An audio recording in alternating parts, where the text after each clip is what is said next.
Friends, welcome to Bikers Kingdom. நீ நம்ம என்ன ப்ராடக்ட் பார்க்க போறோம்னா டிவி மோட்டர்ல இருந்து அலாரம் சிஸ்டம் தான் பார்க்க போறோம். இந்த பாக்ஸ்ல என்னென்ன ப்ராடக்ட் இருக்குன்னா ரெண்டு ரிமோட் கண்ட்ரோலர் இருக்கும், பீப் அலாரம் சிஸ்டம் இருக்கும், ரிலே சிஸ்டம் இருக்கும்.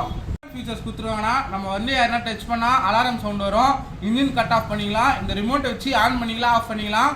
வாங்க இந்த பீப் சவுண்ட் எப்படி இருக்குன்னு பார்க்கலாம். இந்த ப்ராடக்ட் மேலே உங்களுக்கு இன்ட்ரெஸ்டாக இருந்தால் DM or contact Bikers Kingdom நம்ம பேஜை ஃபாலோ பண்ணிக்கோங்க, ஷேர் பண்ணிக்கோங்க. Thank you friends.